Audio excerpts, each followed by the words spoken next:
Bonjour, je suis avec Aaron Drey, Irivest. Bonjour Aaron. Bonjour Karine. Ici même à Biot pour ces universités organisées par la CNCGP.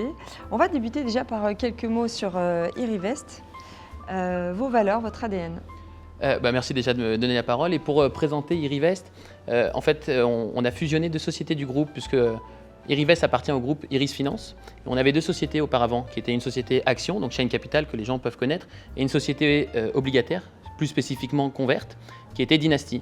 Et vu qu'ils faisaient partie du même groupe et qu'on a voulu rationaliser la gamme, du coup on a créé Irivest qui est la réunion de ces deux sociétés de gestion. Et l'ADN de ces sociétés n'a pas changé. Pour la partie action, donc qui représentait anciennement Shine Capital, on reste une gestion quant avec la même ADN.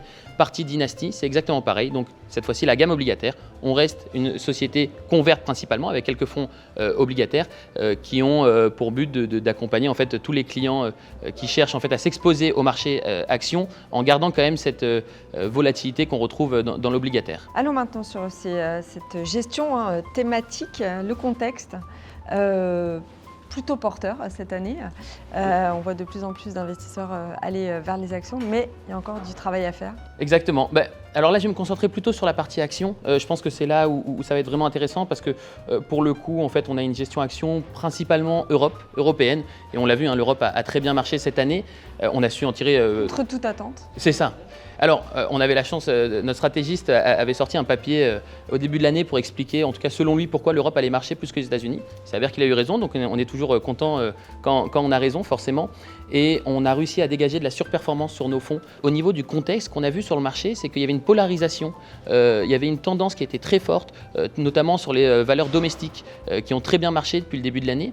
Et en tant qu'acteur quant, forcément, il y a certains signaux qu'on vient regarder et ils nous indiquent cette année qu'il y a des valeurs, notamment ces valeurs domestiques, qui sont peut-être allées trop loin.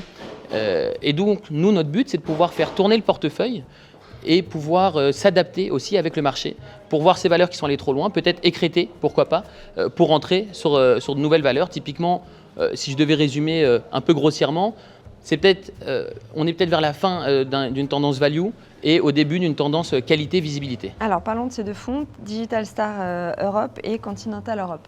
Alors oui, comme j'ai dit, on a donc les deux fonds, ils se ressemblent beaucoup et par le nom et par la stratégie. Il y en a un qui est PEAB, donc c'est le Continental Europe, ex-UK en fait, et l'autre fonds qui prend toute l'Europe, donc Digital Stars Europe. L'avantage de ces fonds, encore une fois, vu qu'on est quant, c'est qu'on peut étudier tout l'univers européen, ce qu'un acteur classique ne pourrait pas faire, parce qu'humainement, c'est pas possible d'étudier les 1500 valeurs de l'univers européen. Et comment est-ce qu'on construit nos fonds ? C'est très simple en réalité. On prend toutes les sociétés, donc les 1500 valeurs de l'univers européen, on les classe selon une note de momentum. Donc ça, c'est notre top mood interne.